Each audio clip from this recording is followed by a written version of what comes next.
Labdien, mani dārgie skatītāji! Šoreiz visus sveicinu no Dienvidkurzemes novada, un mēs divi ar mammu, abi nolēmām aizbraukt uz vienu atpūtas vietu, kas atrodas netālu no Liepājas. Šis te ir atpūtas komplekss, viņš atrodas blakus Liepājas Nīcas šosejai, apmēram 6 kilometru attālumā no Liepājas. Un šajā atpūtas kompleksā atrodas viss kaut kas, atrodas gan pirtiņas, gan mājiņas, kur nakšņot, kafejnīca, pirtiņa, sauna. Te var izierēt arī šašlikus var cept, iesmus dabūt.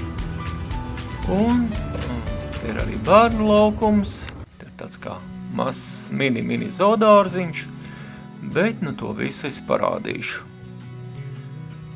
Kad braucām, domājām, ka šeit varēsim vienkārši iebraukt, atstāt mašīnu, bet kā jau jūs redzējāt, ir šlagbaums, un par iebraukšanu ir jāmaksā. Un par iebraukšanu ir jāmaksā ne tikai mašīnām, bet arī mopēdiem, motocikliem un visiem pārējiem. Iebraukšanas maksa ir 5 eiro, bet ja šeit ēd, vismaz par 8 eiro, tad iebraukšana ir pa brīvu. Tas mēs domājam, ka tas mums nesagādās nekādas problēmas, bet domājam, ka paņemsim kaut kādus salātiņus un ar to jau pietiks. Bet ne tev tā bija. Izrādās, ka salātiņi te jau vien maksāja ap 15 eiro. Un saldējuma porcija arī bija ļoti dārga. Vienam cilvēkam vēl sanāktu, bet diviem ir kā ir.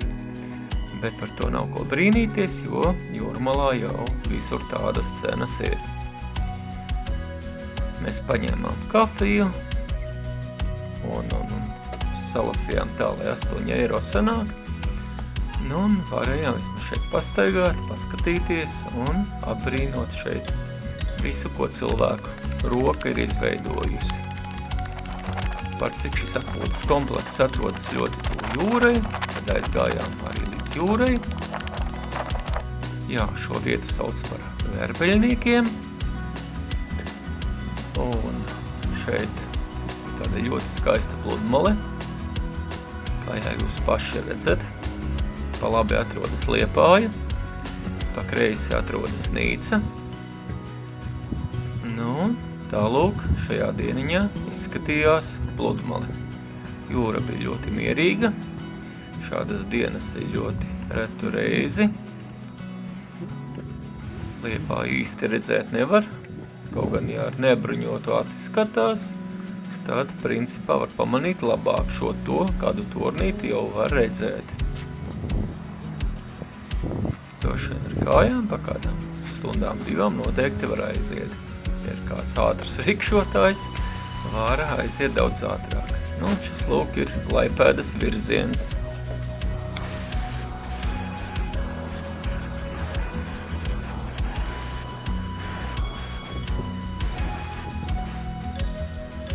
Ilgi šeit neizkavējāmies, devāmies jau gandrīz uzreiz atpakaļ.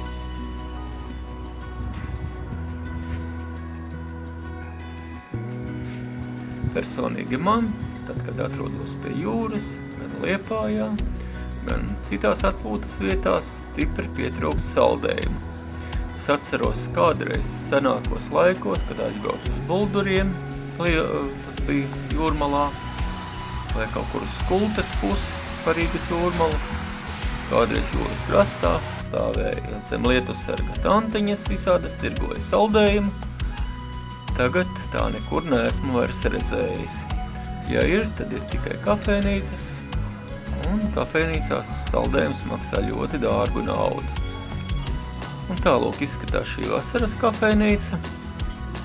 Jā, šī kafejnīca, vispār šis atpūtas komplekss strādā tikai no 1. maija līdz 1. oktobrim. Te lūk var redzēt cenas, kā izskatās cenas.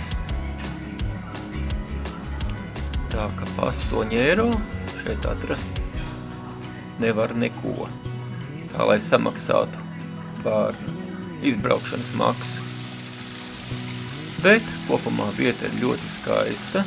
Te ir ūdenskritums tāds uztaisīts.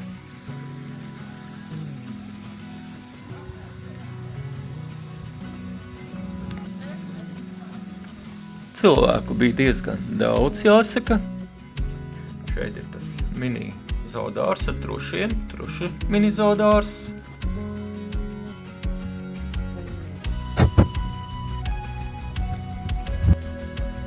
Parasti tādos mini zoodārzos ir diezgan daudz bērnu, bet šoreiz bērnu nebija.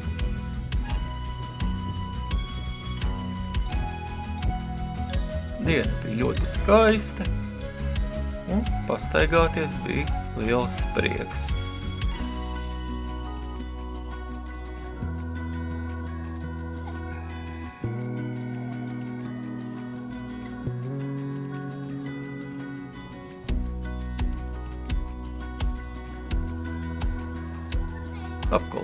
Apkalpojošais personāls bija ļoti laipns, zinošs, un tas arī priecēja.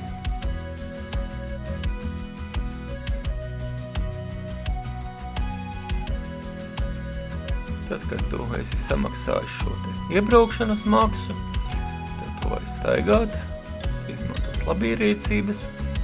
Jāsaka, ka labierīcības šeit bija ļoti tīras, sakārtotas, tādā kā lai to pasaka, īsti nezinu, bet tā, ka staigā pa Kurzemes jūrmalu, kur ir labierīcības, tās var salīdzināt, viņas ir praktiski visas vienādas ar tādām koka mājiņas, bet viņas kaut kādā veidā atšķirās no citas Latvijas. Viņas ir ļoti sakoptas, ļoti tīras, ļoti smaržīgas. Un tādu kā, nezinu vai tā var teikt, bet ar tādu kā savu šārmu. Tas arī viss. Liels paldies, ka skatījāties. Un lai jums jauka diena. Neaizmirstiet nospiest pogu patīk un abonēt kanālu.